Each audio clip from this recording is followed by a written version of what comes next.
మనకి ఐఫోన్ కావాలంటే ఫ్లిప్‌కార్ట్‌లో ఆర్డర్ చేస్తాం. బిర్యానీ కావాలంటే జొమాటోలో ఆర్డర్ చేస్తాం. But Reliance, Tata, SBI, ITC ఇలా షేర్స్ కొనాలంటే ఏం చేయాలో మీకు తెలుసా? స్టాక్స్ ఎక్కడ అమ్ముతారో మీకు తెలుసా?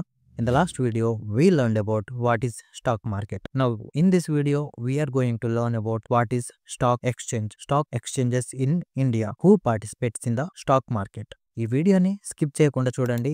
Watch till the end. You will clearly understand. ఈ టాపిక్స్ కోసం మళ్ళీ వేరే వీడియోస్ చూడాల్సిన అవసరం ఉండదు. ఒకవేళ టైం లేకపోతే ఇప్పుడే ఈ వీడియో డౌన్లోడ్ చేసి మీరు ఫ్రీగా ఉన్న టైంలో పూర్తిగా చూడండి. ఫుల్ క్లారిటీ వస్తుంది.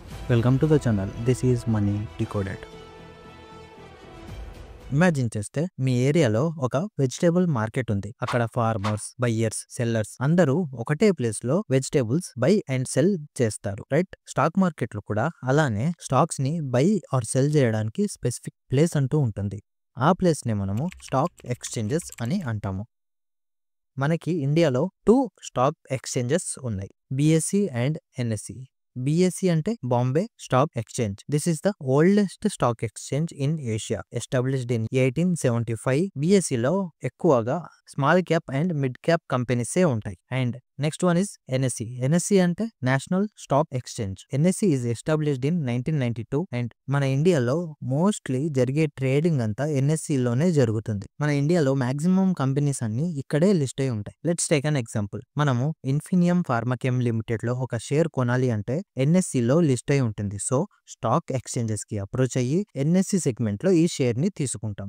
అదే ఆక్టావేట్ టెక్నాలజీస్ స్టాక్ ని కొనాలి అంటే ఇది మనము BSE సెగ్మెంట్ లో తీసుకుంటాం, ఎందుకంటే ఇది NSE లో లిస్ట్ అయి ఉండదు. ఫర్ ఎగ్జాంపుల్ SBI స్టాక్ తీసుకుందాము అనుకుంటున్నాము. సో SBI స్టాక్ అనేది NSE అండ్ BSE రెండిట్లో అవైలబుల్ ఉంటుంది. సో ఎక్కడన్నా బై చేయొచ్చు అండ్ సెల్ చేయొచ్చు. So every company lists on one or more exchanges and trade happens only through that exchange. ఇక్కడ important point ఏంటంటే to buy A stock there must be a seller and to sell a stock someone should be ready to buy it. So randomly ఏదో ఒక stock కొనకండి. choose wisely. Stocks with good volume, proper demand, clear fundamentals and NSE, BSE ఇలా రెండిట్లో list అయిన stocks ఇలా చూసుకొని తీసుకుంటే ఈజీగా బై అండ్ సెల్ అవుతాయి. అలా కాకుండా పెన్ స్టాక్స్ చీప్ గా దొరుకుతాయి కదా అని తక్కువ ప్రైస్ కి తీసుకొని తర్వాత సెల్ చేద్దాము అనుకున్నప్పుడు ఆ స్టాక్స్ కొనడానికి అవతల ఎవరు లేకుంటే మనకే లాస్ అవుతుంది. So before buying a stock research is must. Research చేయకుండా స్టాక్ ని బై చేస్తే అది గ్యాంబ్లింగ్ కిందికే వస్తుంది. ఓకే, సో ఎవరెవరు స్టాక్ మార్కెట్ లో పార్టిసిపేట్ చేస్తారు, ఈ స్టాక్ ఎక్స్చేంజ్ లో పార్టిసిపేట్ చేస్తారు అనేది తెలుసుకుందాం. First, retail investors like you and me. చిన్న అమౌంట్స్ ఇన్వెస్ట్ చేసి లాంగ్ టర్మ్ లో మనీ గ్రో చేయాలి అని అనుకునే వాళ్ళం. Second, domestic institutional investors. పేర్లోనే ఉంది డొమెస్టిక్ అండి. వీళ్ళు మన ఇండియాలో ఉండే mutual funds, pension funds, LIC, banks, hedge fund managers అన్నమాట. హ్యూజ్ అమౌంట్ లో ఇన్వెస్ట్ చేస్తూ ఉంటారు. FIIs అంటే foreign institutional investors. US, UK, Japan, China ఇలా వేరియస్ కంట్రీస్ నుంచి ఇన్వెస్ట్ చేసే ఇన్స్టిట్యూషనల్ ఇన్వెస్టర్స్. అండ్ నెక్స్ట్ వచ్చేసి కంపెనీస్ దెమ్సెల్వ్స్. కంపెనీస్ కూడా వాటి షేర్స్ ని బైబ్యాక్ చేయొచ్చు, డివిడెండ్స్ డిక్లేర్ చేయొచ్చు అండ్ IPO ద్వారా షేర్స్ పబ్లిక్ కి ఇవ్వచ్చు. IPO అంటే initial public offering.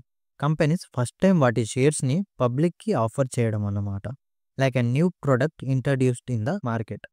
So that's it for today. ఎక్కువ ఆలోచించి మైండ్ ఖరాబ్ చేసుకోకండి.